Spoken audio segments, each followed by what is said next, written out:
Jackson. If you put the questions in the chat, I may or may not see them. I'll try, but I can't look at two screens at once. So, but if you put your, I'm gonna look at one spot. That's gonna be in the Q&A section within this Zoom webinar, and also to anybody listening outside of the Zoom, you should just know if you want to send me a question to answer, I will answer it in the inside the Zoom, which you can join at boycewatkins.com.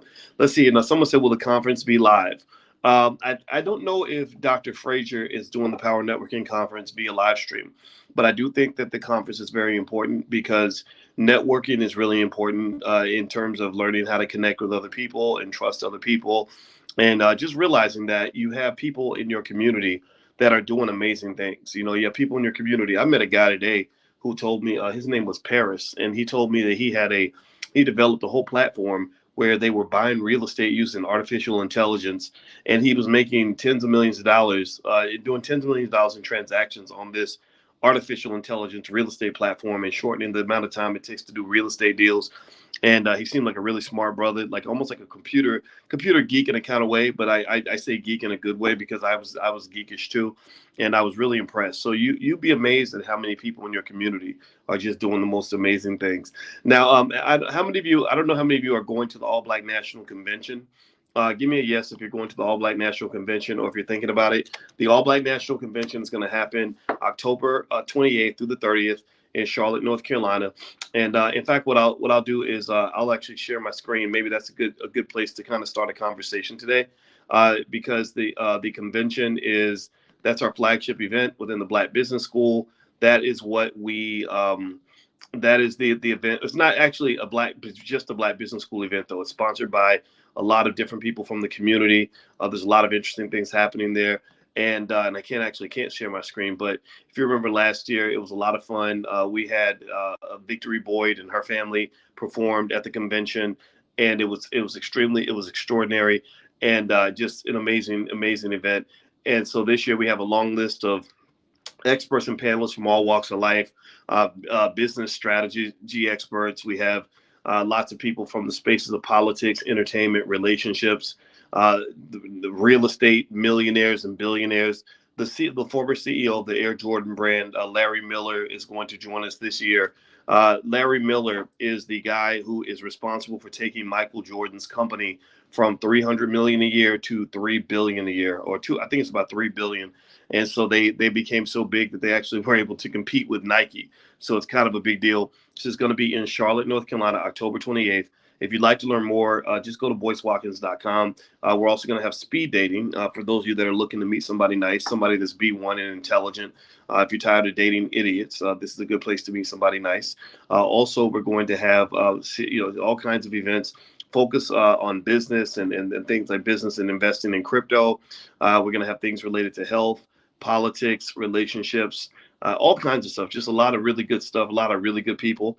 And if you haven't been to the convention before, you're going to love it. If you have kids, we have a children's track where the children will be learning their own curriculum during the convention. So even your kids are going to be smarter. Bring your dog. Your dog will be smarter by the time the convention's over too. We don't have a dog education program though, but still, I mean, the idea is that the energy is really, really good, and I think you're really going to love it. Now let's see here. Questions. Let's see. Suggestions how one should begin investing for retirement at age 55. Well, if you are 55, then that's a very late time to start investing for retirement. Retirement should be something you start investing for when you're like 20, less than 25 years old. A lot of people wait until they get to their 30s and 40s, and it is absolutely insane to wait to past the age of 35 or 40 because you don't have enough time. You know, it's like if somebody says, drive to California, and let's say you got a month to get there. Well, that's easy. But let's say you wait and you've only got a day and a half. Well, now you got to drive 200 miles an hour or 150 miles an hour. You still might not make it on time, right? It's going to be a very uncomfortable drive. So the idea with retirement is you want to start early. Now, if you want to retire at 55 and you're young, then that's easy to do. Just go. They have financial calculators that your investment advisor would have access to. They can tell you how much you can invest. Or another benchmark might be the $5 a day investing plan. If you go to boycewatkins.com, you can find it there. The $5 day investing plan is a free ebook that you guys can have. You can buy it on Amazon if you want a hard copy, but if you just want the free e-copy, just go to boycewatkins.com. It's right there. And the $5 day investing plan shows you mathematically that if you invest $5 a day, within 10 years, if you just randomly put it in different stocks, you don't even have to pick your stocks. You don't have to know anything about the stock market except how to download the Acorns app and put $5 a day in, which is something I can show you how to do in about 3 minutes. And literally after 10 years, you have approximately $29,000. After 20 years, you have about $102,000. After 30 years, you have about $250,000. So if you do $10 a day, then that becomes $500,000. If you're doing $15 a day, that becomes $750,000. If you do $20 a day, that becomes a whole million. So $20 a day, a lot of people, that's $600 a month. There are people who spend more than $600 a month on their car note. There are people that give away 3 times that amount for rent to a landlord, which is they flush that much down the toilet. So ultimately, just understand that there is a ton of resources that you have at your disposal. And the key idea is having some percentage of those resources going toward long-term economic benefit. Will Dr. Anderson be joining us next week, Jeanette? Well, he wasn't feeling well this week. I'm hoping he feels better next week. And that's all I can say on that. So Dr. Anderson is going to try to join us. I know he wanted to try tonight. He couldn't make it, but today I wanted to just do a Q&A and answer a lot of your questions for today. Let's see here. William says, it was good seeing you in Detroit, Dr. Watkins. Yeah, it's good seeing you too, William. Yeah, I was in Detroit for Herb Strather, who's a multimillionaire real estate guy who's done over $1 billion in real estate deals. He had an event in Detroit last week, the Black Wealth Builders Summit. It was really awesome. And I'm going to tell you, when you get into the rooms and get around people that are doing things like this, and anybody could have walked in that room. It wasn't free, but anybody could walk in that room, and just being in spaces like that shows you how much money there is out there. There was a guy on the stage who started off with pretty much nothing. And I think it sounded like he was running hundreds of millions of dollars worth of real estate. And so real estate is the key to wealth. If you want to build wealth, if you put it this way, you can't really get wealthy in America if you don't either own real estate or own stocks or own some sort of a business. You have to have something that's going to grow and make money while you sleep. Do you support the Black Achievement Fund, Mr. Tucker? I don't know about the Black Achievement Fund. I've never heard of it. There's a group in Louisville, Kentucky called Black Achievers. And last year, my wife and I gave them $20,000 to fund their banquet. I'm going to give them more money in the future. But also we support we try to channel our money to a limited number of projects so we can really have an impact. So the other place that we gave money to was King Randall, who's a 23-year-old kid, actually built a school. A lot of people are talking about building schools and it should take a decade to do and $10 billion. King Randall is 23 years old. He just turned 23 and he literally built an entire school called the Life Prep Academy for Boys down in Albany, Georgia. And he also had the X for Boys, which is another organization he was running. And he's such a great young guy. And I went down and supported a couple of his events. We wrote him a check. I'm going to write him another check because I support what he's doing. And I just really hope that we don't find excuses not to support young people that are really trying to do the right thing. And he's just getting it done. He's building where he stands. He's not doing any grand gestures of trying to just, talk about it for 8 years. Everybody does that. There's so many people on the internet that just do a lot of talking and ain't really getting anything done. But we like them because they sound good when they're on YouTube. But there's a difference between those people and the people that are actually building things that you can sink your teeth into. So King Randall is very impressive. Yes, Shamika, he's extremely impressive. He's been on my platform. I supported him because I saw Roland Martin kind of beating up on him because he was getting some support from people on both sides of the aisle. He was getting support from Democrats and from Republicans. And I guess Roland was beating up on him because he wasn't supporting some Democratic initiative down in Georgia. And I just said, this is the silliest thing in the world, to have I felt embarrassed. I said, gosh, a 50-something-year-old black man should not be beating up on a 23-year-old trying to do the right thing just because you're not in the same political party. I just thought that was the weirdest thing in the world. And it made me very, very sad. And that was why I reached out and said, I called this kid up and I said, come on my platform and I'm going to write you a check just to show you that I don't care what your politics is. I don't care what your politics are. I don't care what party you vote for. I'm not here to be some sort of gangster for the Democratic Party or some thug for the Republican Party. I'm here to just support black initiatives that are going to help our kids get what they need. help them get what they need. See, a lot of people, a lot of us get stuff caught up in this political stuff. And really, at the end of the day, I want to ask you all a basic question. I want everybody to answer this question. Give me a yes or no. Give me a yes or no. I asked this on the panel today at the Power Networking Conference, which I'm down at in Houston right now. I was moderating the panel. I asked him a basic question. I said, there's a brother named Tony Jackson. And I asked Tony this question on the panel. I said, Tony, do you believe, and he gave a great answer, by the way. He agreed with me. He understood where I was coming from. I said, do you believe that with all the racism in America and all the challenges in America, do you believe that a hardworking, educated, disciplined black man can become wealthy and successful in America? Yes or no? Do you believe, give me a yes or no. Do y'all believe that? Do you believe that a black man or black woman, I mean, again, with all the politics and everything, do you believe that if they make the right choices, if they pick up a book instead of a blunt, if they're hustling instead of sitting on the couch all day, if they are working their butts off every day and making good choices every day, if they're in saving and investing instead of spending and blowing their money, do you believe that that black person in a racist, horrible country like America can become wealthy and successful and happy and prosperous? Yes or no? Everybody answer. I see a lot of yeses. And to me, that's all you need to know. To me, that's it. That's the answer. I'm not saying that the politics are irrelevant. I'm not saying that the Democrats or the Republicans are our buddies. They're showing you that they're not. They're showing you they ain't gonna give you nothing. They're showing you they don't have your back. Why are you waiting for them to have your back? They've let you know very clearly they don't like you. So now what are you gonna do? Keep begging them to like you? Keep waiting for them to like you? Or are you gonna learn to love yourself enough to do the things you need to do to be successful? We have every single thing we need to allow any person in our community that wants to be rich and successful to get there. Your ancestors had a different experience.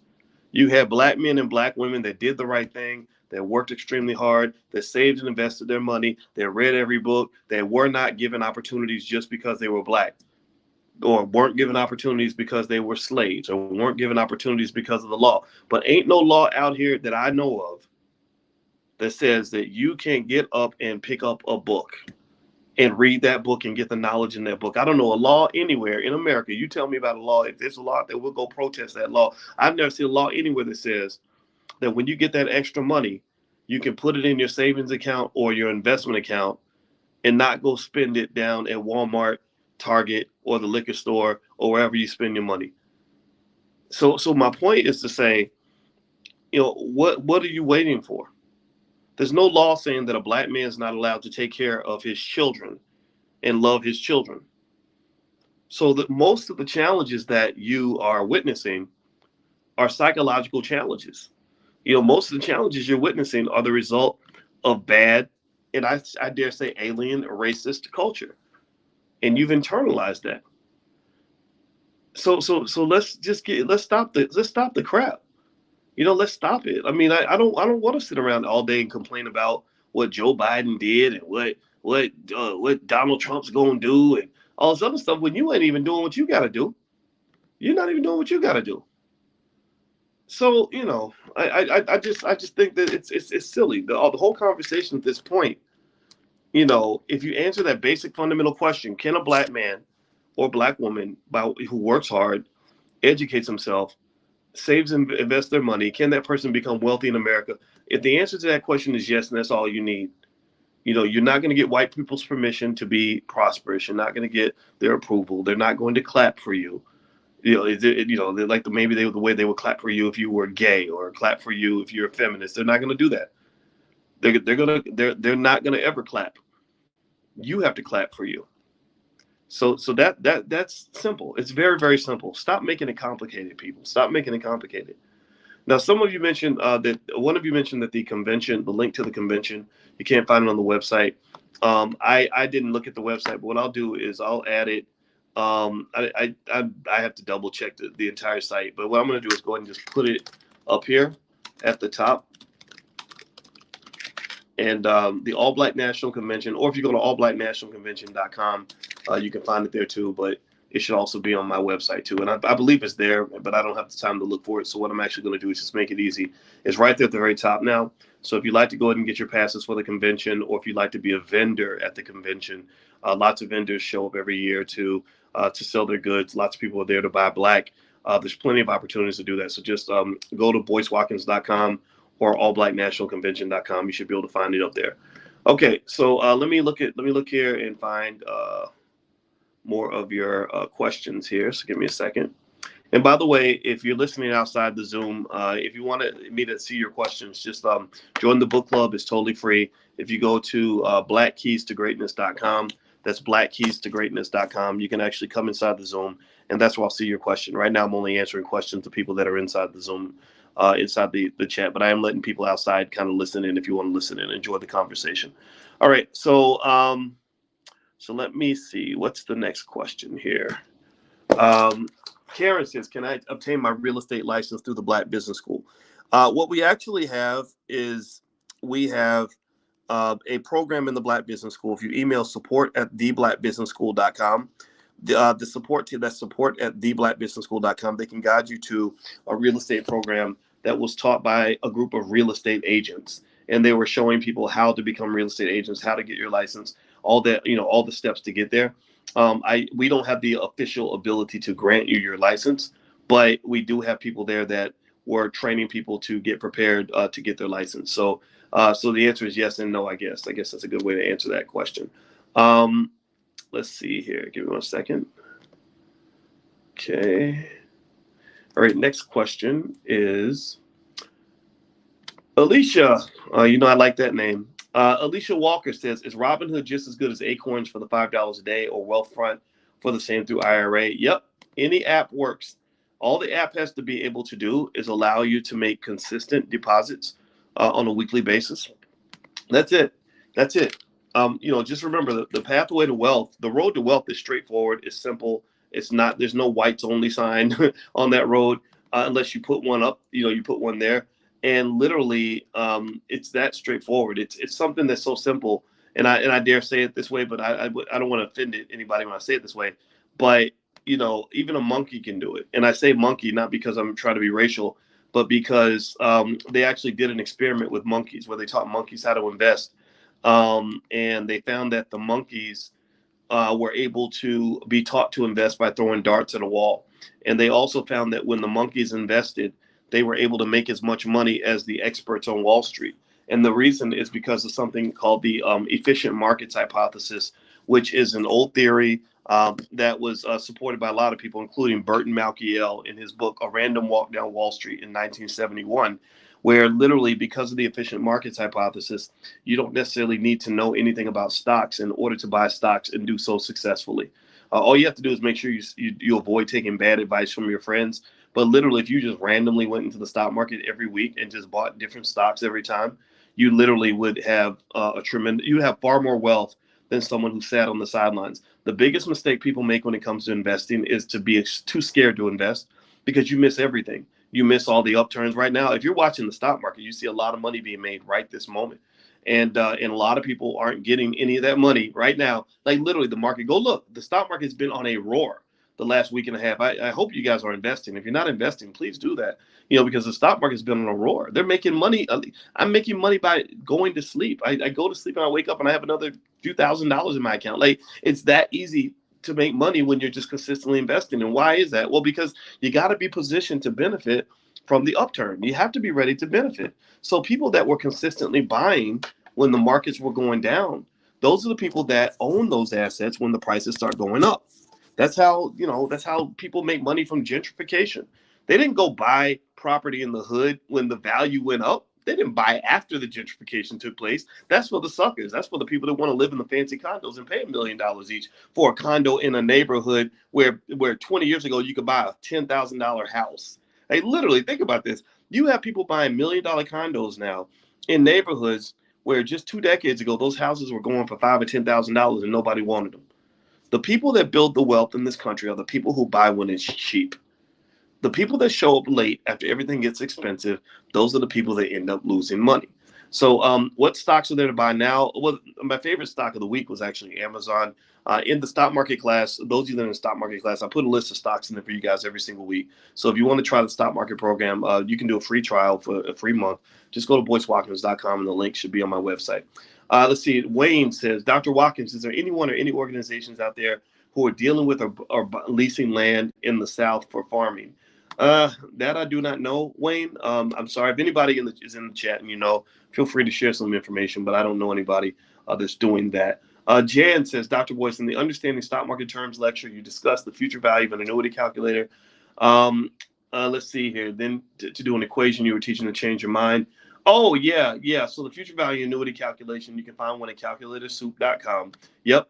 So future value of an annuity basically shows you how much your money is going to be worth if you invest it consistently at a certain interest rate. Kelvin says, what is King Randall's donation information? If you look up the X for Boys, I think it's called the X for Boys. Let me see. If I type in the X for Boys in Google, yeah, there we go. The x4boys.org, THE, the X for Boys, and that's the letter X, the x4boys.org. There's a donate button right at the top of the page. So you can feel free to leave a donation for King Randall at thexforboys.com. Somebody please type that in the chat for anybody that missed it the first 3 times I said it. All right. Let's see. If the majority of people living paycheck to paycheck outside of investments, do you have any other ideas to strive in the economy? Yeah, I would say that in the beginning, you might have to crawl before you walk. So crawling before you walk means that, everybody has a little bit of extra money. Almost everybody. I'm not saying that everybody's rich. I'm not saying that everybody's got it easy. We know a lot of us have it hard. A lot of us started off having it hard. And so, when I had it hard, when I didn't have any money, I tried to gain the resources that didn't cost me any money. Knowledge really doesn't cost you a whole lot of money. Even if you start at the beginning, and you don't have any money to even pay someone to teach you things. There's still places you can go to get knowledge for free until you get a little bit of money where you can actually pay to learn. And I paid a lot of money for education, all that stuff. I was in debt like everybody else, all that stuff. And so I would start there by getting the things that are free, which is the knowledge. The average millionaire spends 20 hours a month studying how to get wealthy. So the question is, how much are you behaving like a millionaire? So if you're spending 30, 45 minutes a day just looking for different ways to make money, understanding things, even without making any moves yet, then you're going to be ahead of a lot of people, because a lot of people don't make money because they just don't know where to go get it. They don't know how it works. They don't know, again, it's like if I was trying to be a great basketball player, but I refuse to go into the if I refuse to go onto the basketball court, then I'm never going to be a good basketball player. Okay. So by the way, if you have a question, put it in the Q&A section inside the Zoom, and I'll see your question. Anybody who's outside the Zoom that wants to come in, just go to blackkeystogreatness.com. You can join the book club for free, and I can see your question. All right. So Diane Parker says, Dr. Watkins, do you have a team of young men and women working with Dr. Anderson on this curriculum project for the Black Business School, the one he mentioned as a starter to your new Black Business School program? No, I do not. We have a team, but it's not a massive team. And the thing about a team is that it takes time to sort of build teams.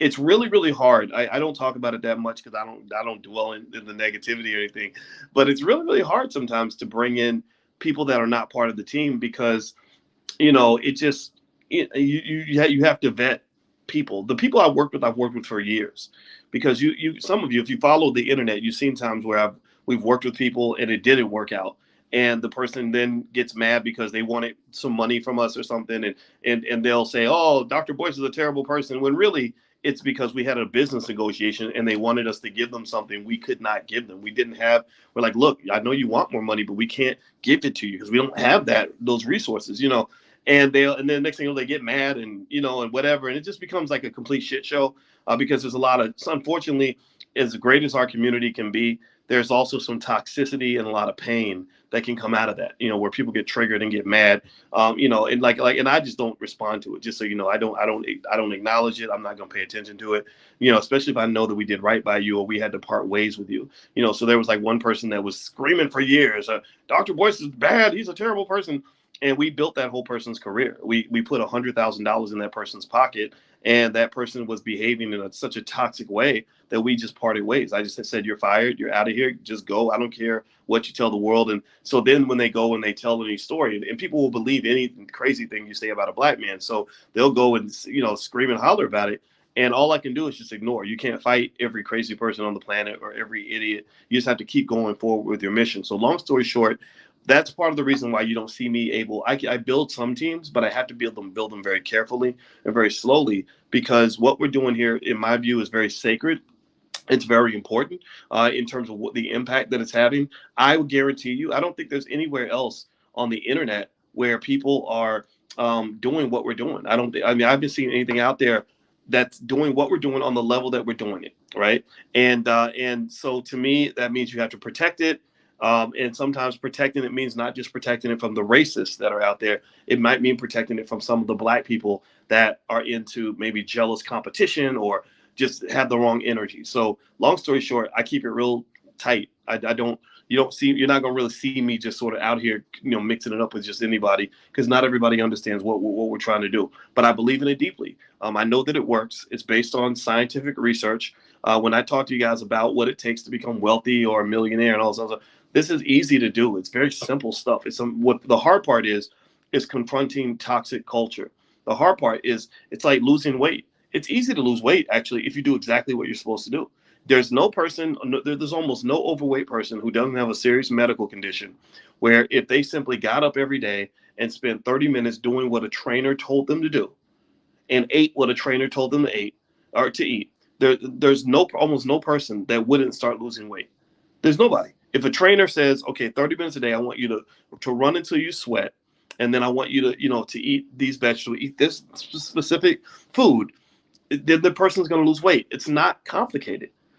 What's complicated is dealing with all of the bad habits the person may have, and all of the brainwashing and the conscious and subconscious reasons that the person chooses to overeat, or why the person doesn't follow through on the promises that they make to themselves, dealing with the lack of discipline that may be embedded in their culture, dealing with the habit that they have of picking up a bag of Doritos every time they sit down and watch TV. I know this as a person who went through that journey of losing weight. I always knew what I needed to do to lose weight.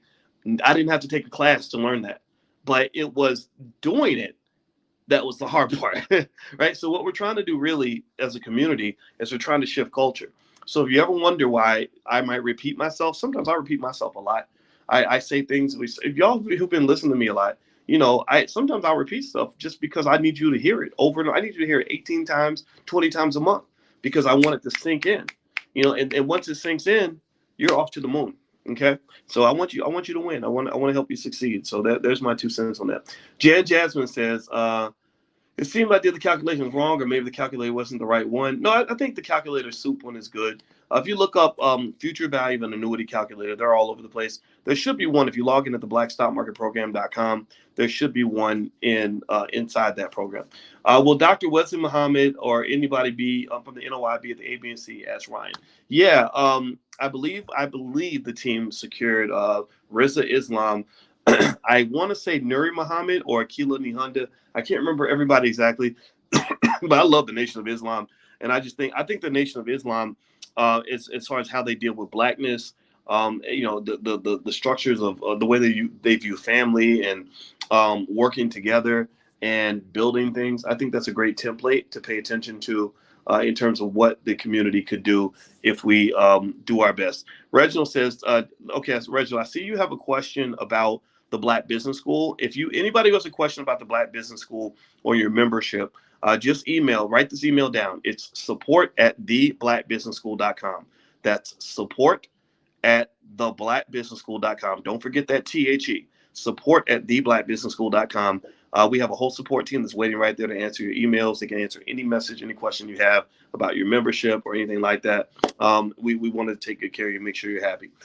Kevin, how do we get rid of the continuous meritorious manumission and Willie Lynch teachings applied to our people right now? I think some accountability is called for, and I do a little bit of that. Sometimes I'll call something out that I don't like, but at the same time, I don't think you're going to get rid of all of it. I think sometimes instead of stopping someone from doing something you don't like, I think that the best response is to do more of what you do like. So sometimes I don't really know if you can stop every every person in the community that isn't trying to do the right thing. What you can do though is you can do more of the right thing.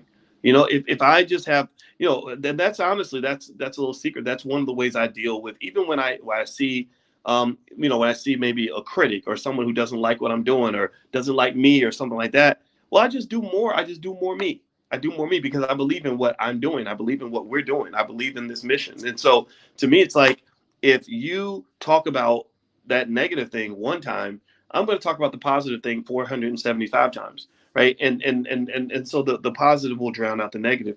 It's just like, if you have a McDonald's and you're trying to get people to eat more McDonald's hamburgers, you could do a commercial and say, don't eat at Wendy's. Wendy's is bad. Don't eat at Burger King. Burger King's bad.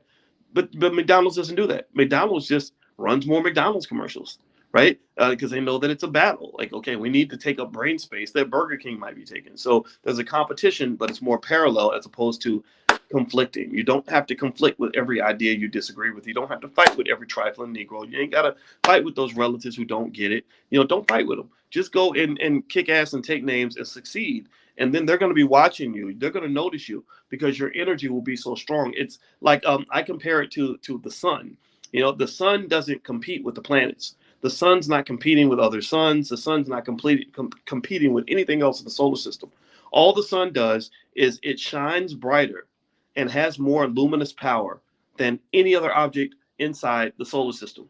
As a result of the sun's massive power, all the other objects revolve around the sun. Not because they made an agreement or the sun talked them into it or the sun beat them up and forced them into submission per se. The sun just shined. And because the power, the energy of the sun, because of the sun's power on various levels, everybody's just responding to what the sun's doing. So what I would say is, in your family, just go be the sun.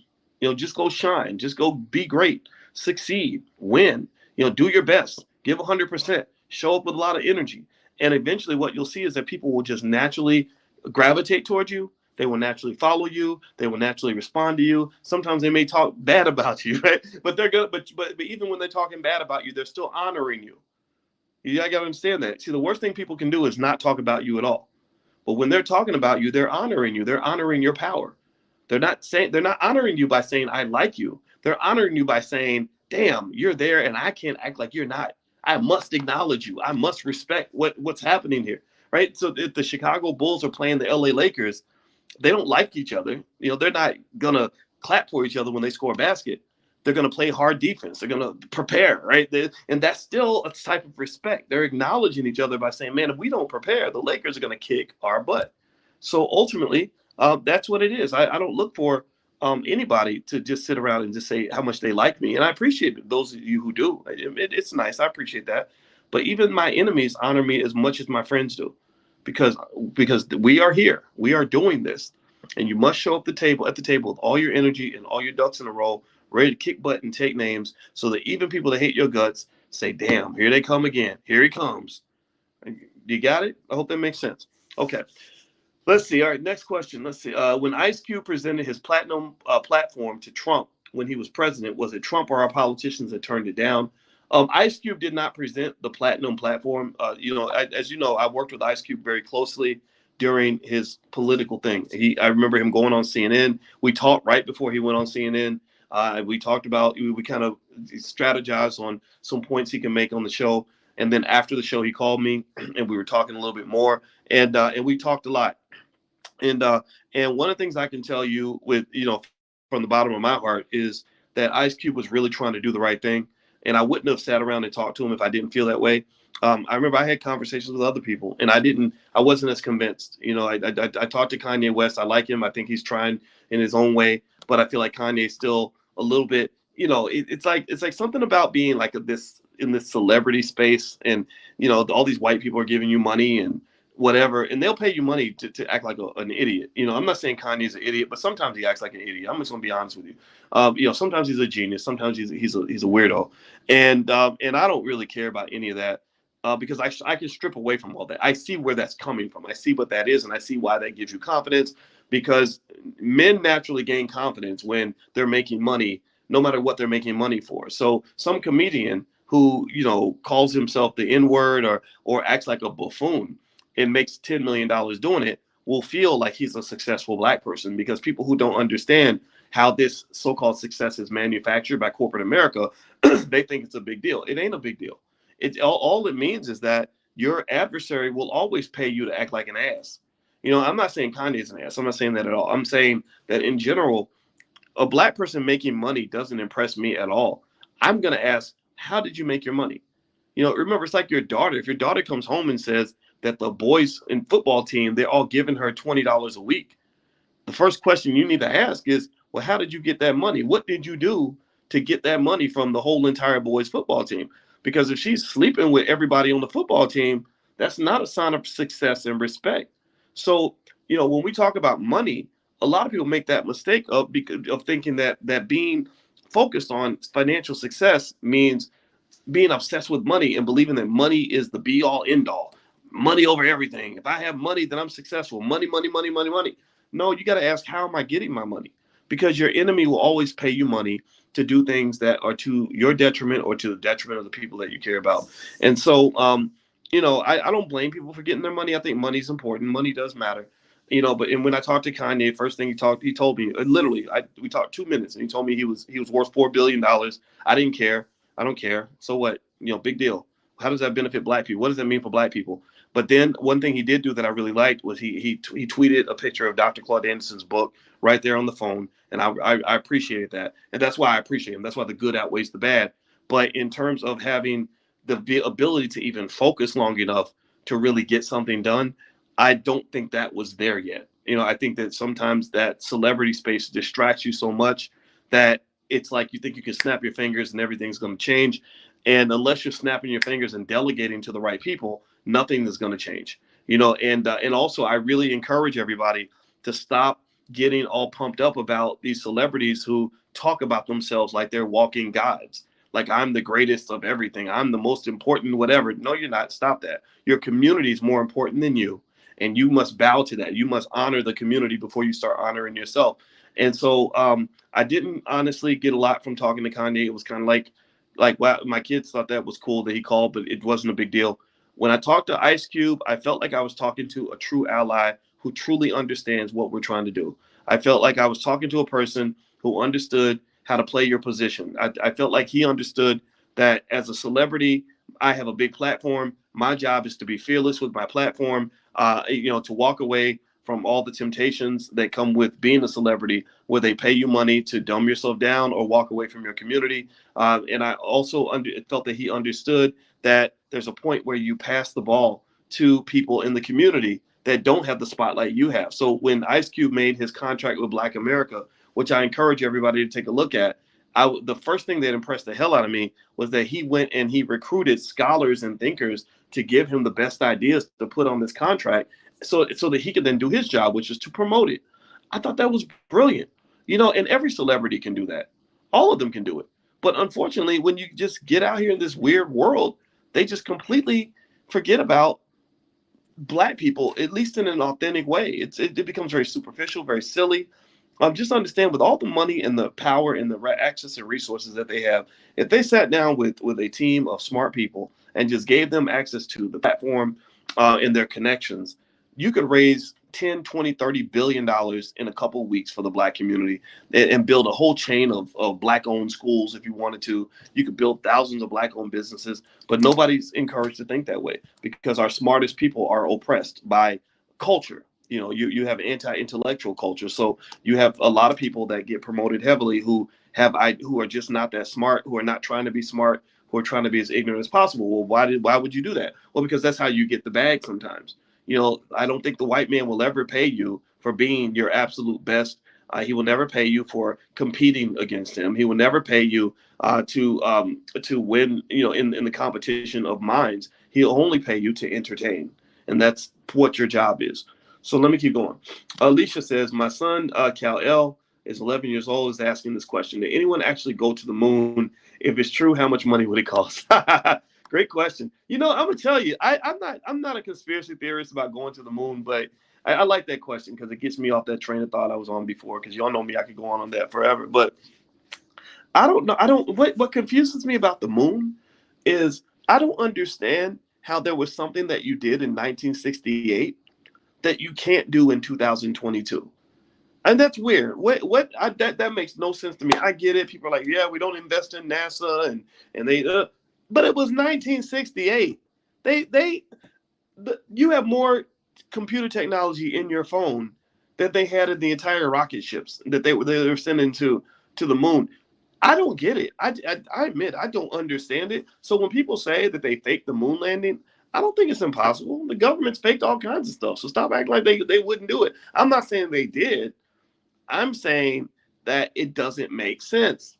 If you ask somebody in 1968, well, what will you be doing by the year 2022? They say, oh, we'll be living on Mars. We'll have colonies on Mars by 2022. We can't even get back to the moon. We can't even do in 2022 what they did in 1968. They're like, oh, we'll be in the moon in the year by the year 2030 or the year 2025. It's going to take that long, really? So I don't know. That was a great question. And I don't know. Anything's possible. Okay, so Nasia says the platinum vendor ticket comes with only one VIP ticket, but I would like to bring my business partner. Can she have a ticket? Nasia, yeah. Well, how about this? I can get you a discounted ticket. So why don't you email support@theblackbusinessschool.com and tell them that I said to give you a ticket. And what I might try to do is actually see if I can pull up a discount code that you can use for anybody that wants to go ahead and get your convention tickets now. Since you're in the book club, I can give you guys a discount. So let me see if I can I'm a terrible multitasker. So if I start talking about weird stuff, just know it's because I'm trying to multitask and I'm doing it wrong. All right, yeah, I can't quite get inside right now. So so I'm gonna have to push this to the side. But what I'll do is I just want you guys to know that probably in the next week or so, we're gonna run another special on the tickets to the convention. So you don't have to buy your passes now. We'll give you a discount code within the next week or so. I can't open it up in the system right now for some reason. My computer's acting a little bit weird. So sorry for that. If it changes, I'll let you know. Let's see. Diana Parker says, I only ask because we are not promised Dr. Anderson and we don't want to miss gathering his extremely valuable knowledge. Yeah. Well, Dr. Anderson, I agree with you. And that's one of the reasons why I interviewed him so much. I interviewed Dr. Anderson a lot because Dr. Anderson is a national treasure. And I believe that, nobody's going to live forever. Him, you, me, none of us.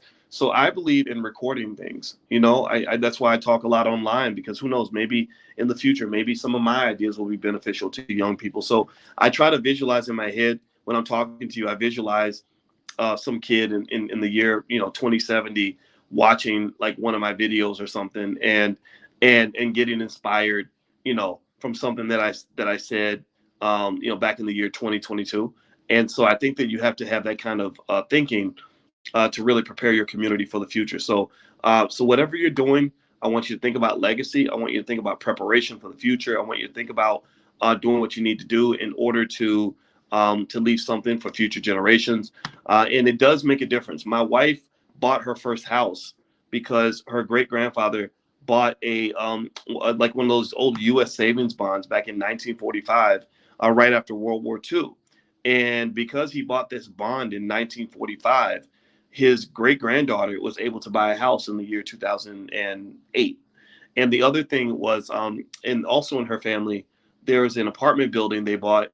Her great grandfather bought in the South Side of Chicago in the 1930s and 1940s, back when the South Side of Chicago was a really super nice area to live. It's still very nice in some parts, but some parts are better than others. And literally, they bought this building, and to this day, his great granddaughter or something like that is living in the building rent free and making an income from owning the building. She does not have to work because of what her great grandfather did back in 1945 or 1940, 1938, whatever the year was. So what I really want you to think about is realize that you are the ancestors. You are the ones that are leaving a legacy, whether you leave one or not. And what you leave or don't leave is going to impact your children, grandchildren, great-grandchildren in a significant way. You got to make that plan now. You have to plant those seeds now. Let's see. Sharon says, I'm a 60-year-old woman and basically just started saving for retirement. Do you have any suggestions besides 401k? Yeah, Sharon, I think 60 is tough because you're trying to do in 5 years what, really is a 40-year process, 40-year process. So, what I would say is that you might have to do a retirement kind of in pieces. I can give an example. My parents, when they retired, they got Social Security. They had, a pension. They had some investments, but they also had their kids, and their kids stepped in. They also had each other. And so when people talk about things like marriage and children, or how you raise your kids, or investing in keeping your marriage together, that is a survival strategy. I know a lot of people make fun of people in other communities, other countries. They'll say, "Oh, they're old fashioned. That's why she stayed with her husband, even though he was a dirty dog, or that's he was a simp. That's why he stayed with his wife for all those years when he could have been a player." But you don't understand that in countries where they're not as rich as the United States, staying married is the difference between survival and complete desperation, or prosperity and economic failure. I have a friend in Botswana whose family is worth millions of dollars, and she said family is the most important part of our wealth building process. She said, I don't understand how African Americans even think they can begin to build wealth when they can't even keep family together, because every generation you're starting with nothing. And everybody thinks that dating and relationships are all about how good the sex is and who you have the most fun with and all that. She said, no, we get married and we stay married because your family is your protection. That's your institution. So when you have no family and you have nobody, then it's very difficult to do things. So I would almost say that retirement, it's starting that late. At 60, it has to be very creative. It means you definitely have to work beyond retirement. So maybe finding a part-time job, or a job that you can handle as you get older, is a requirement, because you don't have to quit working just because you hit a certain age. In fact, they recommend that you actually remain active after retirement. When you stop working and you just sit there, you're gonna die soon. That's what all the studies say. Just look it up. So if you are retired, don't just sit around. Find things to do. You don't have to work as hard as you used to, but do something to keep yourself active. Give yourself a sense of purpose. Also, people that don't have any purpose. The time where I had my midlife crisis, where I was the most depressed, was actually when I was the most successful. I was about 40 something years old. I had achieved all my goals. I looked at my life from the time I was 22 and thought about all the goals I had for myself back then. I literally had them written down. I still have those papers where I wrote down what I wanted to do in the next 25 years. I accomplished every single goal that I had for myself. I didn't make the amount of money I wanted to make. I made 100 times more than that, 50 times more, some ridiculous. I didn't I got the education I wanted to get. I married the woman that I wanted, the kind of woman I wanted to marry. My wife in my mind was the woman of my dreams. Like there was nobody that was better in my mind. And so I was sitting there and I was thinking, this is a weird place to be, because I don't have to get up anymore. I don't have to, before I would get up and I had a reason. I had a goal. Like I get up because I was hustling. I was trying to become somebody, or I was trying to finish my degree. I was trying to go make some money. I was trying to succeed. And I realized I didn't have any of that stuff I needed to do anymore. I was like, God, I'm, kind of being, the so-called good side of being whatever I am is, you ain't got to prove nothing to nobody. I proved a lot, right? So I realized that I was very depressed at that point, because I had no sense of purpose. There was no reason to get out of bed. So I'm like, what am I going to do? Is lay in the bed all day to eat Cheetos? Like, that's not going to make me a better person. So I had to find new goals and objectives that were going to keep me mobile, keep me productive, keep me moving. So I encourage everybody, when you retire, don't just sit around. Just move to the next phase of your life. Don't work yourself into the ground either, though, but find something that's going to give you a goal, a sense of purpose. People that have a sense of purpose and a reason for doing things, they just function better. That's also, I think that's part of the reason why when we get a certain age, we get a job, and then we get married and we start having kids, because the kids always give you something to do. Everybody that has kids knows what I'm talking about. There's always, you ask a parent, like, what have you been up to? Oh, run around with these kids and going to work every day, right? That's because you need that sense of purpose. If somebody took away the kids and took away the job and gave you $10 million, that's when people start getting into silly stuff. They start getting into drugs and whatever, because there's nothing to do except sit around and pleasure seek all day. You're using drugs, having sex, eating banana splits, going on vacation all the time. But eventually all that wears off, right? It's no longer like this sort of relief from your stressful life. It becomes like your way of life. And I can tell you, if you're doing all that stuff and leisure all the time, it eventually just wears away on your soul. So find something productive to do. I would maybe say that you definitely have to save and invest at a higher rate if you're saving for retirement later.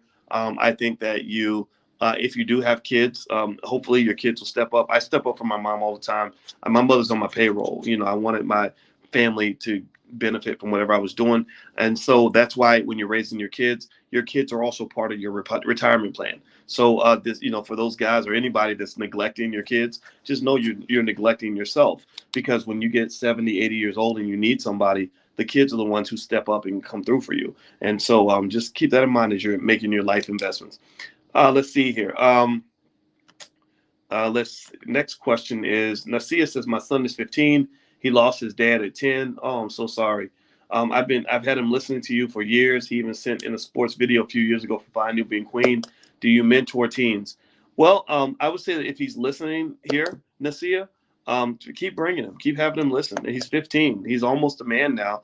And so there's a lot of young people that listen. I love it when young people listen. I love it when they say, you're like a stepdad or an Uncle Boyce or an adopted father. Like, I embrace all of that, because I think that in our community, what you got to understand is that you're kind of you're living in the ashes of what your community was supposed to be. You're dealing with the aftermath of things like mass incarceration and the war on drugs and all these other political activities that were done deliberately to dismantle and destroy the Black family, and to send Black men to prison and to ruin Black men. Give me a yes in the chat if you've heard me ever sort of break this down and explain. They took $1 trillion in Black wealth from you when they destroyed your families, like at least $1 trillion, probably 2, 3, 4, $5 trillion. Because think about this: when you're struggling constantly, when you're barely getting by, you don't have time to sit around and talk about investing and building wealth. You can't think about owning real estate when you're barely trying to pay the rent. You can't go out and start businesses and network with other people if you are so traumatized from your upbringing that your whole life is just filled with all kinds of chaotic dysfunction. Your sister's on crack, your brother's in jail, your other brother's trying to kill you, your other sibling don't talk to you. Like, that's kind of what happens in so many of our families. Like, that's crazy. And a lot of that, when you dig to the root of that, I bet you that 9 times out of 10, the word drugs pops up somewhere. The word drugs pops up somewhere. It might not be you. It might be somebody you love, somebody you needed to come through for you, couldn't come through for you because they were off getting high. Or somebody that you needed to come through for you couldn't come through for you because they were traumatized and messed up in the head because their parent was getting high. Right? Like, this is just chaotic. It's crazy.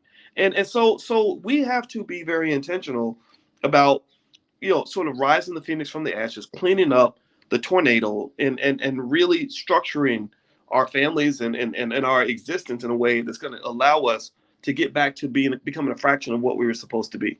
America owes you a big check for that. They owe you a big apology. They're not going to give you a check. They're not going to give you an apology, not for a long time. And so we have to at least focus on the rebuilding.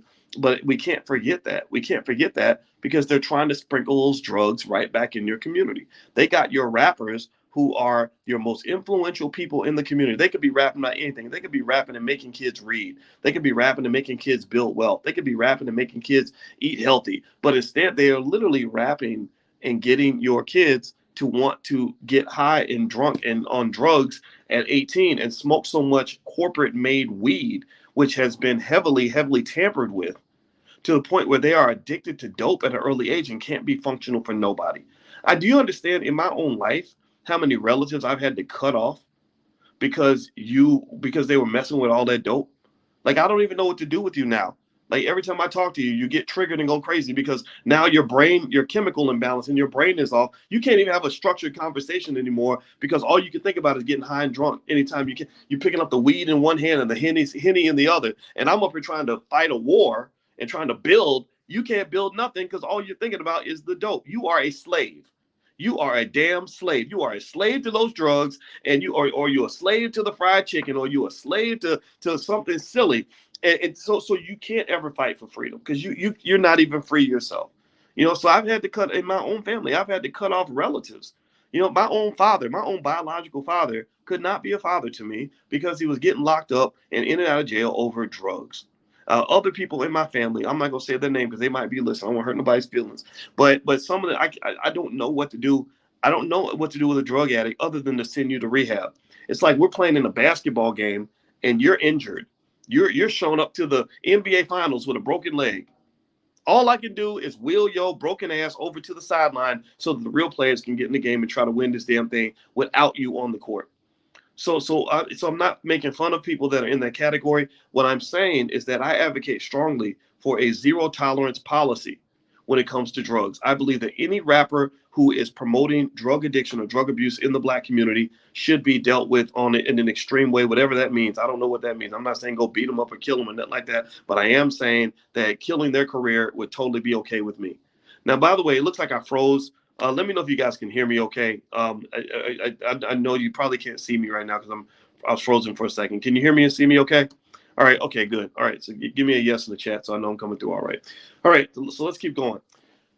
Okay, and then by the way, I'm still trying to open up the system for the convention thing, and I can try to get you some sort of discount code. If I can't get you one, just make sure you get on the email list. If you go pick up an e-copy of that book, the $5 a day investing plan, you'll actually get on the email list, and I will send out the discount for the convention that way. And actually, wait a minute, I think I might actually be able to open this up. Okay, so in case you don't know, the convention is going to be in Charlotte, North Carolina, October 28th through the 30th, and you can go to allblacknationalconvention.com in order to join us. Okay, all right. So let me see. Next question here. Next question is Tara says, I'm not sure if you saw my question, but did you see the young lady pose nude at FAMU? Yeah, I did see that, and you know what? I have to be careful when I answer questions like that because I'm getting older, and when you say stuff that is anti, like that's not like trendy, that's not where you're not going along with stuff that's trendy. People just start saying, "Oh, you're old. That's why you don't understand." I personally think that older people should be listened to at any age because they understand things that you don't know, and so with that being said, I was sad by the picture. I thought it looked trashy as hell. I hate the idea that we think that that is some sort of liberation for women. I've never seen a woman get more respect because she was imitating the behavior of strippers. I just haven't. I don't see that. I'm not saying that you don't have a right to be a stripper or to do whatever you want to do. I don't tell nobody what to do. But to behave in a degrading way, to degrade yourself, and then say I need you to respect me. I, at the very least, I'm the guy who says, well, that's not logical. That makes no sense. That's like me getting on my knees and then saying, I need you to look up to me. Well, how you gonna look up to me when I just got down on my knees? You're supposed to be looking down on me. That means because I made myself small. I've shortened myself, and I think that what is interesting, where I'm probably not on the political bus with a lot of people, is that as a father of daughters, I think that we are hurting our daughters by not explaining to them that there are many, many ways for you to be a truly empowered human being in this society. They go beyond just showing your vagina to any man that walks on the street, or or also being hyper masculine. Like now they're promoting these images in movies and stuff of the women becoming men, and I think that because they're trying to defy gender and all this other stuff, and so now with the Black Panther and stuff, I was a little bit concerned because I said, well, there's no black males hardly in your trailer, and everything is like about women fighting in swords and spears and guns and all that. And I know women can fight, like we know women can do things, but that is thank you, Ryan. Ryan says, he says that's inappropriate behavior. They will always pay black people to act like buffoons. They will always pay black people to go along with whatever narrative they have about you and how they view you.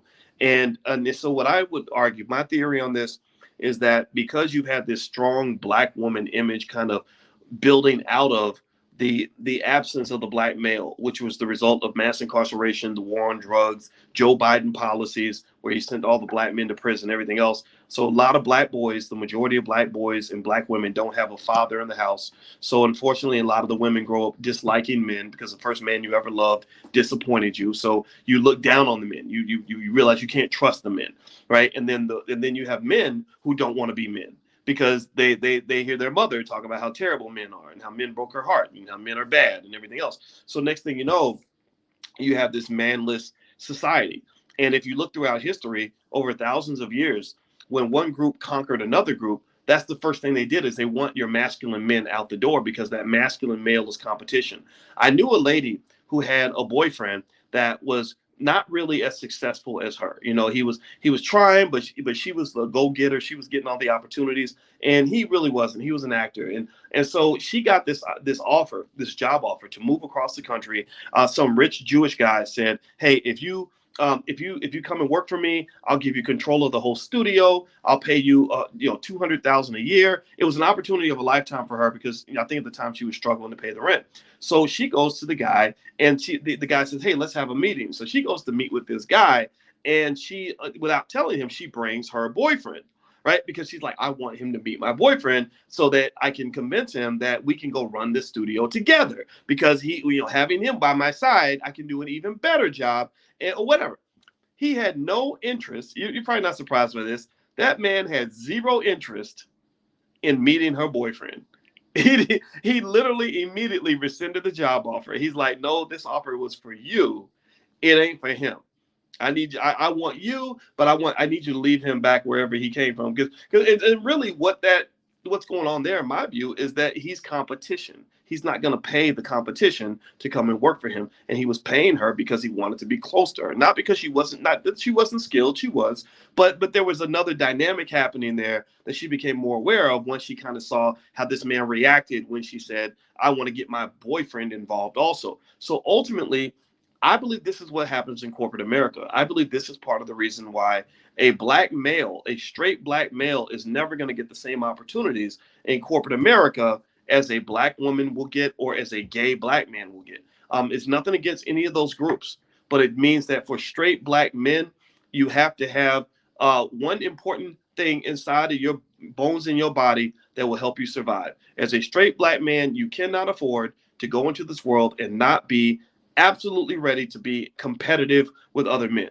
You cannot come in be imitating the behaviors of women and children because they're not going to respect you. They're going to laugh at you. They're going to think that you're weak. And so as me as a straight black man, if I'm running around constantly talking about why I can't get nothing done because the white man is doing this to me and doing that to me, I can't take care of my woman because the white man won't let me, I can't take care of my kids because he ain't giving me enough money to do it, then I'm not seen as a man anymore by anyone. I'm not seen as a man by my competition. I'm not seen as a man by my woman. I'm not seen as a man by my children. Because at the end of the day, a man has to have the ability to earn some sort of respect from somebody. Like my daddy did not, the daddy that raised me, not my biological father that was in prison for drugs. My daddy, he was the excuse maker, unfortunately. My daddy that raised me was a man where even when he didn't have a lot of money, he carried himself like a man. He carried himself like a boss. He carried himself like the head of a family. He carried himself as a leader. And I looked up to that. I saw him as a god because he just, even when he was weak and tired and all that, I just never saw it. I'm not saying that maybe that's toxic or something. I don't know. I'm sure some therapists would say that that's not appropriate behavior, but it worked. I liked it. I liked knowing that my daddy was the man. I don't know if anybody else had a daddy like that. If you had a daddy like that, God bless you. You were lucky because that really to me says that if the stuff really goes down and somebody's really trying to take what we got or hurt me or my sister or mess with our family, oh, daddy gonna go get him. Daddy got the strap upstairs. He's gonna pull out that gun. He's gonna fight to the end, and he might not win, but he's gonna die trying. I love that about my father. So I remember one time my mother and I and my sister were in the car and we were driving and we were in Louisville, Kentucky, where I grew up. And we were driving down the freeway. We were about to get off the freeway to go to our house. So we were about 5 miles from our house, though. And our car just broke down. So the car broke down on the freeway, but it was close enough to the exit that we could actually walk. But it was close. Like if you're in a car, it would take you maybe 2 minutes to get there. But on foot, you're talking about like a 20-minute walk, walking down the freeway, right? So the car breaks down because my parents ain't got no money. We pull over. We start walking down the freeway. So imagine that you got a black family, a mother, father, an 8-year-old boy, that's Boyce, that's me, and a 3-year-old girl holding hands walking down the side of the freeway.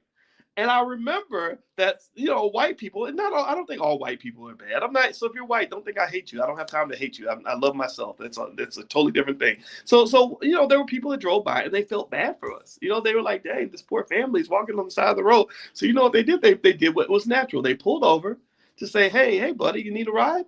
And I remember my father saying, no, we got it.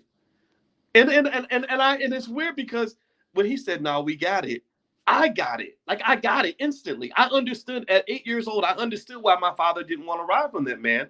Two reasons. One, because you don't know who the person is. They could be a serial killer. But then number two, it was his pride. You know, like he was as a man, he's like, I'm going to solve this. I'm going to fix this. This is my family.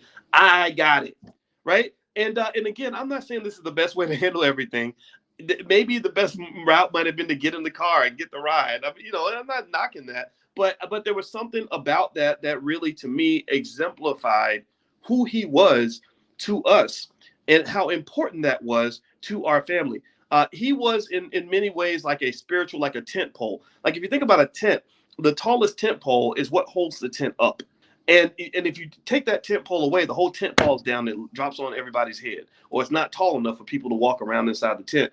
And so to me, when you took away the father, you took away one of the tallest tent poles, and so the tent's falling on everybody's head, so you can't really enjoy your camping experience because the tent you're scrambling around trying to get the tent off your head, right? So the family without the dad, to me, is not the same family that you have with the dad.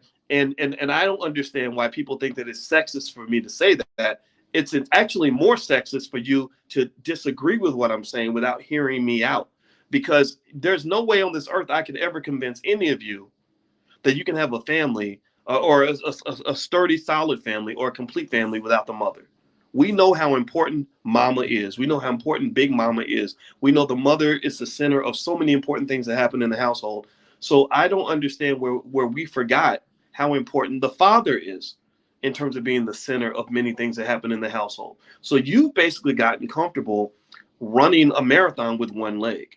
You think that because you can hop 24 miles, that you don't need to have two legs. You can run a marathon with one leg, and then you wonder why you keep getting last place.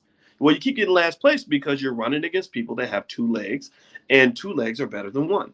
So two parents typically are better than one parent, even if one of those parents isn't quite perfect. Right. So that's my belief. That's my 2 cents. So I'm sticking to it. All right. So let me actually grab. I told you guys I was going to grab you a discount code. Actually, if you go to allblacknationalconvention.com and you use the code book club, you can get 30% off your tickets to the All Black National Convention. You can do that right now. So just go to allblacknationalconvention.com, or if you even go to boycewatkins.com, it's right there at the top of the screen, and just use that code book club at checkout, all one word, book club. You can get 30% off your tickets, and we will sell out. We sold hundreds of tickets in the first month that they were available right after the last convention because everybody has so much fun. I guarantee you're going to have an awesome time. You're going to love it. I'm really excited about doing the interview with the CEO, former CEO of the Air Jordan brand, Larry Miller. Larry's a good friend of mine, and I love this guy. And I like him because Larry didn't forget where he came from, and he was the guy that understood. He understands how to scale a business. You know, he took the Air Jordan brand. Think about this. I bought Air Jordans when I was like, or I got my first pair when I was 14. I saw them for the first time when I was about 12. And I'm not 12 years old anymore. I'm nowhere near 12 years old. But the idea that Michael Jordan's brand is still as relevant now as it was in 1983 and 84 is astonishing to me. And Larry Miller is the reason for that, in my opinion. He took that company from 300 million or so per year to 3 billion. He's coming to the convention. I'm going to do a fireside chat with him. Also, there's a billionaire, Mike Roberts, that's going to come down as well. But then we have a lot of other great people, activists and intelligent people like Reza Islam, people that understand crypto and business, people like Lene Javette, Julian Gordon, others, just so many great people there. So if you'd like to come, just go to boycewatkins.com or allblacknationalconvention.com. Use that code book club and you'll get 30% discount. All right, so let's see. Somebody asked, how did you perform in your race? Don't ask, because I don't do very well in my race. My rule with running is just don't stop running. Just keep running.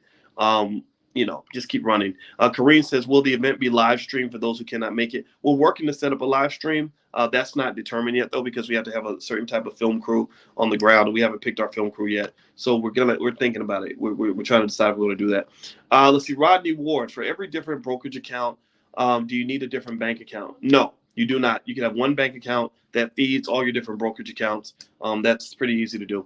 Shamika says, have you or anyone heard about the Christmas box baby? I don't know what the Christmas box baby is. Anybody heard about the Christmas box baby? I don't know what the Christmas box baby is. Sheila says, my son is now 12 and lost his father 2 years ago of an accident, and it does take a community of men to take care of the children, especially the young men. I am so sorry for you and your son. That just hurts my heart, and I'm so sorry for your husband. I mean, I'm y'all. Sorry, I slowed down talking because I feel it in my stomach and my chest right now. I'm so sorry. Whew. Okay, sorry. It's weird. My stomach just started turning when I just imagine what that poor little boy had to go through. I too have had him go through all of your courses, and he continues to follow you in the teaching of Claude Anderson. Thank you, and the community of strong men. Absolutely, Sheila. And give my best to your son and to your family. And I'm so sorry that you had to go through that. I'm so sorry. And I'm always going to be here for you as long as I can talk, and as long as I can, as long as I'm alive, I'm gonna be here. The Christmas box baby was a baby kidnapped from the Cook County Hospital. Really?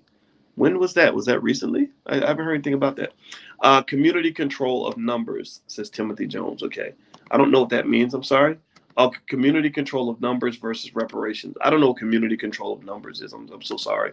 I don't. That doesn't resonate with me. I apologize for not understanding that. Um, so anyway, I think we've had enough time to kind of do some Q&As. I went through all your questions. I'll be back now tomorrow. Actually, if you're in the stock options class, I'm going to have to move that time. So you're going to get an email from me tonight, moving the date. I'm not going to cancel. I'm just going to postpone because George Fraser needs me to step in. Tavis Smiley was going to host and moderate a panel, the town hall on Thursday night, and George asked me to fill in for Tavis because I guess Tavis isn't feeling well, and so I agreed to do that for him.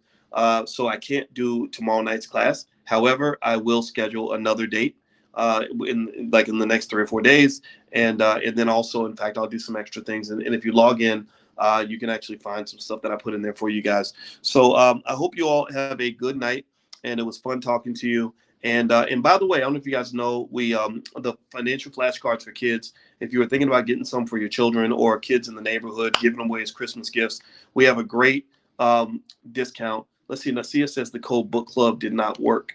Um, Let me see. I'm looking here. Try capitalizing the B and the C. Maybe that'll work. Because I'm looking at it right now, and it seems to work okay. And what I'll try to do, in fact, is I'll even give you the direct link, so that way we can cut to the chase on that. So let me just copy the direct link into the chat, so you guys can just use it directly like that. Let me see here. All right, clicking on chat. Okay, everyone. All right, there you go. So try capitalizing the B and the C too. Let's see if that works. But there's the code. Let me know. Give me a yes if you see that in there. And so if you're thinking about coming to the convention, that code will always work. So go ahead and feel free to use that code. You can get 30% off anything that you want. Even if you want to be a vendor, it even works for vendor tickets. So feel free to use that code Book Club. Capitalize the B and capitalize the C. But yeah, what else was I going to say? Oh yeah, so the financial flashcards. So we're having like a sort of a 24-hour flash sale where they're about 31% off or something like that until midnight tonight. So if you'd like to take a look at the flashcards, just go to financialflashcards.com. That's financialflashcards.com. So those are a great tool that we developed to help you teach your kids about wealth and economics, and they work extremely well. And I really want to encourage you. It's very, very easy for you to put your family at a very high level. Remember, let's go back to that basic question I asked you in the beginning. I asked this on the panel today at the Power Networking Conference. I said, is it possible for a black man or black woman who works hard and is disciplined and educates themselves to become successful or wealthy, no matter how poor that they are in the beginning? Most of you answered yes.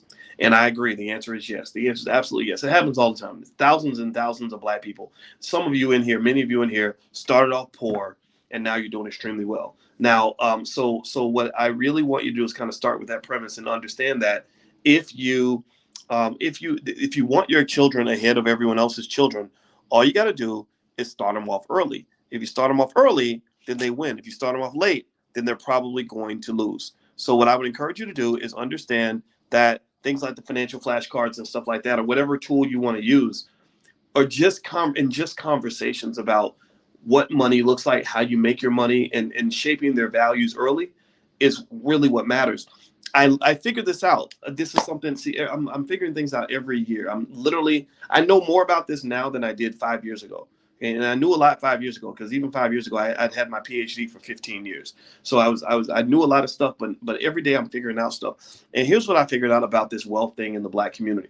It ain't about the knowledge. It ain't about access to the knowledge. 40 years ago, maybe access to knowledge was a big deal because you had to spend money and go to college and all that stuff. Now you got a whole university in your cell phone. The greatest university in the history of the world is in your cell phone. So the knowledge is right there. It's available. So if the knowledge is readily available for anybody who wants it, why do some people have the knowledge and some people don't? Well, that is because of the culture. The culture shapes your value system. So if I am in a culture that does not value knowledge, then I'm not going to seek knowledge. It's like if I live in a culture that doesn't value health food and just thinks health food is nasty, you can put all the health food in the world in front of me. I'm going to walk right past the health food and look for the fried chicken and the cheeseburgers and the Doritos, because that's what I want, right? So ultimately, this is not a battle of access to knowledge and information. This is a battle, and it's not even, and even the battle of actually consuming the information is only part of it. It's really a battle of culture, which shapes values, because the culture you come from determines what type of information or what types of resources you're going to pursue. So if I raise a kid and I teach a kid that you want to eat kale and broccoli and health food and salad every day, and you want to be vegan no matter what, then that kid is going to do everything in his power to pass up everything he can pass up till he gets to the vegan food. Because he's going to feel like, I can't eat unless it's vegan. I can't eat unless it's salad. I can't eat unless it's a vegetable, right? So the same thing is true with economics. If you raise a kid and you just say to your child, pay attention now, this is important. This makes your job easy. Your job is easy. It's not a hard job. If you just say to your child, son, any Black man who wants to be free and successful needs to have his own business. Or you say to your daughter, baby, every Black woman should know how to make her own money, should know how to invest. Or you say to your kids, you gotta own real estate. Owning real estate's really important. And you say it over and over and over and over and over and over and over and over and over and over and over and over and over again, to the point where at your funeral they say, well, what did Mama always say? Well, Mama always said you gotta have real estate and you gotta start a business. Mama used to always say that. If you do that, you don't even have to show them how to buy real estate. They're gonna go and find out how to do it. They're gonna get on their cell phone, how to invest in real estate. They're going to search for it on Google. They're going to watch 10 million videos. They're going to take a class, or they're going to go to college. They're going to say, well, what do you want to major in? Well, my mother always said that owning real estate was really important. So I think I want to study real estate investing, right? They're going to go and get the knowledge because you lit the fire. You did the important part of it. So the culture shapes the values. Your job is to light the fire. It's just to send them in a general direction in terms of what their value systems are, because that's going to shape the kind of knowledge that they pursue. They're not going to spend all their time learning how to twerk. They're going to spend, because that's what kids do. They give them a phone. They're like, how to twerk, how to drop it like Cardi B, right? They're learning all this crap from rappers because their value systems are gone. Their value systems are like, if I look like a rapper and I'm lit like a rapper, then I'm going to have a lot more friends or whatever. So that's why they're looking for that knowledge and that information. You can't hide knowledge and information of a certain variety from somebody who has been trained to want it no matter what. So if I really, really want, if I'm a teenager and I really, really want to have the nicest iPhone, then you can increase the price. You can put it in a hard, in a difficult to find neighborhood. You can, hide it in the store. That kid's going to go hunt it down because they need to have it. So you have to stoke the fire. You have to create the desire. You have to create the demand, and then your kids will do the rest. Your job will be easy. Just create the right culture. Don't even talk to your kids about jobs, in my opinion. I don't even talk to my kids about jobs. They'll figure that out. Some slave will come along and tell them how to go work for other people. That's fine. I'm kidding. If people that work for other people, I'm not making fun of that. But seriously, I don't need to tell them about all that. I talked to them about? I talked to them about things like being financially free, or I'll say to them, preparation is the key to success. That's my slogan in the household. Every time they fail, every time they mess up, I say, preparation is the key to success. Well, you know what I'm teaching them? I'm teaching them about investing. Because all investing is preparation. Investors don't make all their money now. Investors made all their money in the past. Every ounce of money that they're making right now came from a move they made in the past. So they dominate the present because they prepared for the present when they were living in the past. When the present used to be the future, They were preparing for the future because they said one day the future is going to be the present. So the question I must ask you right now today is 2028 is coming. It's going to be here. 6 years. Nobody's thinking about 2028. Ain't nobody checking for 2028. Everything's vacant. Opportunities are abundant in the year 2028 if you prepare for it in 2022. What are you doing right now in 2022 that will prepare you to be in a great position in the year 2028? 2022 is to 2028 what 2016 used to be for 2022. Were you preparing for 2022 back in 2016, or were you only thinking about 2016? A lot of us were just thinking about 2016. So what I'm saying to you is, if you want to get ahead of the curve, ahead of the game, all you do is you get to the spot first. You take your brain into the future and you think about 5, 6, 7, 8, 9, 10 years down the line, and you start preparing now. And if you prepare now, then you will win. You start buying those shares of stock. That company, by 2028, the value has tripled, and suddenly you're the rich guy on the block, and everybody thinks you got lucky. So preparation is the key to success. Also, ownership is the key to power in America. You can never have power in America if you don't own something. So what I tell my kids also about financial assets is I say you got to own property. When I took them down to the rental property we bought in Atlanta, I said we bought this property because you must own assets if you want to be successful in this country. You must own real estate. You must own stocks. We talk about ownership, ownership, ownership, ownership, ownership. That's what you do. So figure out what your core values are going to be. Maybe pick 2 or 3 things that you really want to drill into them, and drill it repeatedly. Repetition is the key to leadership, right? And once you've repeated it to them 10,000 times, then guess what? When you get older, man, that's going to be your legacy. That when they're winning lifetime achievement awards at the age of 45, they're going to give speeches. Your old ass going to be sitting in the audience, barely hanging on. Maybe, who knows? You'll be old and wrinkled, looking back on the good old days, and they're gonna give you a tremendous amount of credit for being the person that introduced them to a way of thinking that opened the door for all the possibilities that exist in their life. So don't feel like you have to give your children the world. Just give them something more valuable than the material things. Give them that spiritual wherewithal. Give them the culture. Give them the value system that will allow them to value the right things as they go conquer the world. All right. So that's it. That's my 2 cents for today. I'm going to go ahead and let you guys go. It was fun talking to you. It was great answering your questions. I hope that I answered them thoroughly for you. And I will be back soon. And next week we're going to get started and jump right back into Powernomics. Those of you that are not in the book club, you can actually join by visiting blackkeystogreatness.com or just boycewatkins.com. There should be a link on my website also. And I will see you guys later. So please have a good night, and I'll talk to you guys soon. Take care now. Bye-bye.